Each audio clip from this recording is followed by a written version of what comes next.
folks, imagine playing a game of catch. We've all been there, right? The passing of a ball back and forth. Well, sometimes that ball doesn't always hit the receiver, and then we have a loss of the game of catch or the loss of the communication model, which is very, very similar.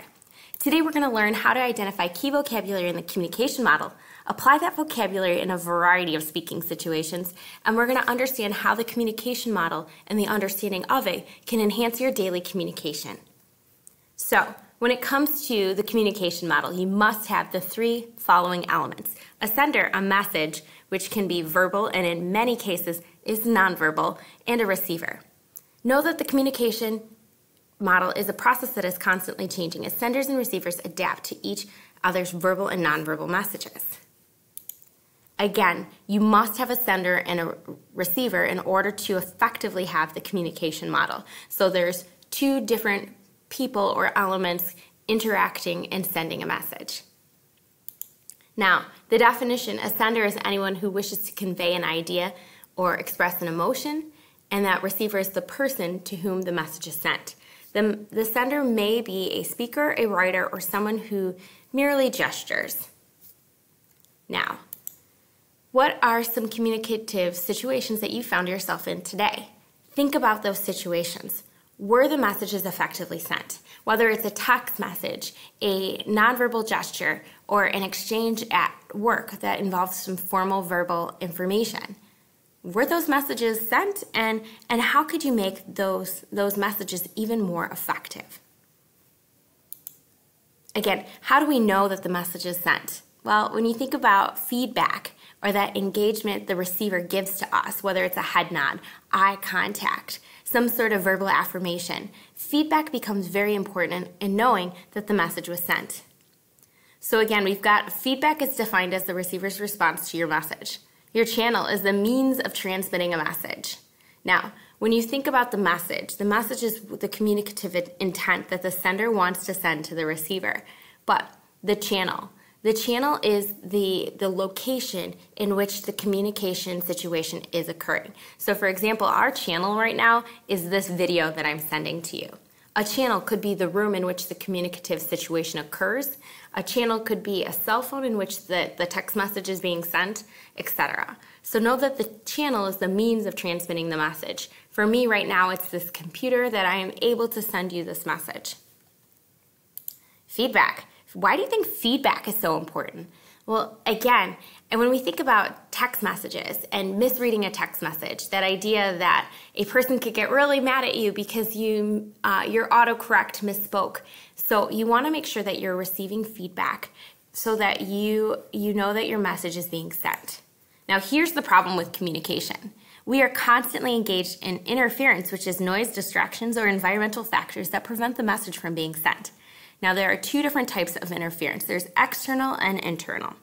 External interference occurs outside of our own control. So, for example, if a fire alarm were to go off, or if the internet were to go down, we would be experiencing some external interference. Internal, however, is our own thoughts. When we are exhausted and we are daydreaming about going to sleep, or if we're listening to a political speech and we are of the opposite political belief, then our biases might prevent us from being able to listen to people. Now, I really want to stress the idea of biases. Now, oftentimes we are engaged or we encounter people who we don't agree with, which is absolutely okay.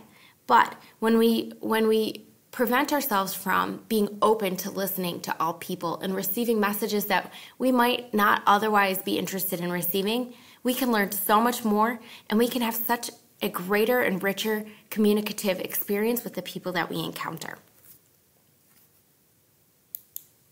So, if I were to go to Dunkin' Donuts to get coffee, I want to just walk you through the communication model. I'm the sender. The receiver is the Dunkin' Donuts worker. If I'm in a drive-thru, my message is definitely, please get my coffee order right because I am exhausted. The channel is going to be the drive-thru radio, which we all know drive-thru radios are not always the best. Now, how will I know my message was sent? Well, when I receive my coffee, I know that my message is sent. My internal interference is, of course, my exhaustion. And the external interference is a bad radio, perhaps a distracted worker. and the situation is getting my morning coffee. Again, communication is so important because if I were to mess up this communicative model, I would not get my coffee. So, one thing I want to talk about is encoding and decoding messages. Encoding means changing a message to make it clear to the receiver. As a speaker, it is your responsibility to make sure you encode messages so that your speaker understands it. Here's a picture of my grandma, a snapshot of her Facebook. My grandmother loves social media, but she doesn't quite understand the fact that when people post things on Facebook, they're not necessarily caring that all 100 plus of their friends are seeing a message. For me, if my grandma posts on Facebook and I don't see it, she's gonna get pretty mad with me. So I need to encode my message and know that, before I go see grandma, I better check out her Facebook because she thinks that the messages she's sending are automatically being received. Decoding. Here is one of my daughters, that idea of receiving a message and understanding it. So when you think about a little kid looking at a box of cereal in the morning, those decoder messages, that's breaking down a message so that you can interpret the meaning. Now, if the receiver does not decode the message properly, yikes. You want to be very careful so that you encode the message so that your receiver can decode it properly. All right, folks, let's review. We've got a sender who encodes the message to the receiver who decodes the message, provides feedback. This all occurs within the channel. And if you understand that, you understand the communication model.